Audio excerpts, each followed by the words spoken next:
You're standing on a crowded platform. You hear the rumble in the tunnel before you see the lights. Then the train rushes past, and that sudden, heavy gust of stale air hits your face.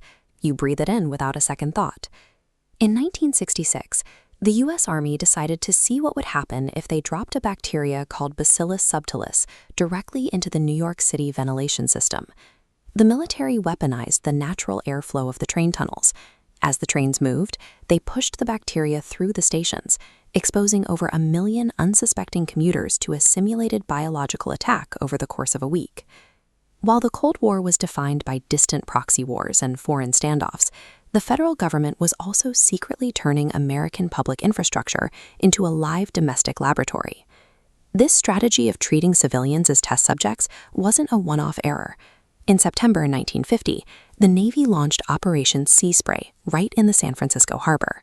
For 6 consecutive days, Navy ships sailed off the coast and deliberately sprayed clouds of the bacteria Serratia marcescens directly over the city. The wind carried the bacteria miles inland. Local hospitals recorded a severe spike in pneumonia and urinary tract infections shortly after, resulting in the death of one resident, Edward Nevin. When the story broke decades later, the government's defense relied on the claim that they believed the bacteria was harmless. They bypassed citizen consent because they had already categorized a major American city as an acceptable collateral risk for weapons testing.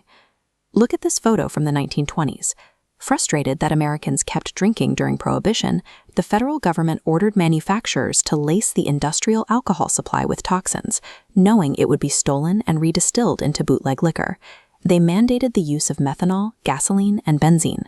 While medical examiners called the resulting deaths murder, the government viewed the policy as a necessary deterrent. By the time Prohibition ended, government-mandated chemicals had killed an estimated 10,000 people. By the Cold War, the military narrowed its focus from general populations to specific targets. In St. Louis, the Army selected predominantly Black, low-income neighborhoods as the primary sites for chemical testing. On this map, you can see the specific grids where the military operated. They told local residents they were testing smokescreens to protect against Soviet aerial attacks, but they were actually releasing radioactive zinc-cadmium sulfide over civilian homes. Children played outside while radioactive particles settled onto their playgrounds and schools. The military conducted these tests up to 1,600 times in certain areas, collecting data on dispersal patterns without the knowledge of the residents below. In these operations, marginalized communities were not treated as citizens requiring protection. They were treated as a population of convenience for weapons research. This logic reached into the most trusted public institutions. At the Walter E. Fernald State School in Massachusetts, researchers sought out institutionalized mentally disabled children to serve as test subjects. Parents were sent consent forms that mentioned dietary research but omitted the use of radiation. The children were told they were joining a special science club, where the rewards were bowls of oatmeal and milk laced with radioactive isotopes. At Vanderbilt University, hundreds of pregnant women seeking prenatal care were given what they thought were standard vitamin supplements. In reality, they were being fed radioactive iron, so researchers could study how isotopes moved through the body and into the fetus.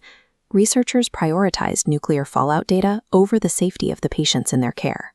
The government used its most vulnerable citizens, pregnant women and institutionalized children, as the raw material for Cold War science. Beyond the physical environment, the government turned its attention toward the human psyche. In 1953, the Central Intelligence Agency launched MK-Ultra, a program designed to master the mechanisms of psychological warfare and human behavior. The CIA established a sprawling network of testing sites, secretly dosing random Americans with LSD in bars, prisons, and hospitals. Agents watched these unsuspecting citizens through two-way mirrors, taking notes on their mental breakdowns and psychological reactions. The agency operated without oversight, even drugging its own staff. One CIA biochemist, Frank Olson, was dosed without warning and fell to his death from a hotel window 9 days later. MK-Ultra shifted the target from the physical environment to the mind itself. The CIA was no longer just testing how populations responded to toxins. They were attempting to determine if they could manipulate and fracture human behavior from the inside out. We will likely never know the full extent of the damage. In 1973, facing the Watergate scandal, the CIA director ordered the destruction of nearly all MK Ultra records to evade congressional investigation. Thousands of documents vanished. Our current understanding of these programs relies on a small fraction of misfiled financial records, the testimonies of whistleblowers, and the results of forced congressional hearings that finally dragged these secrets into the light decades after the fact. Across the subway tunnels of New York, the neighborhoods of St. Louis, and the hospital wards of Vanderbilt, the underlying logic remained consistent. The American population functioned as a resource for data collection. Think back to that subway platform. You're waiting for the lights to emerge, and that heavy gust of air hits your face. Look at the world around you and ask what modern operations remain sealed in classified vaults today. If these experiments were the standard of the past, what is the standard for the present? The only way to ensure these abuses aren't repeated is to remember exactly how they were hidden. To keep exploring the history they don't teach in schools, hit that subscribe button. Stay curious and stay vigilant.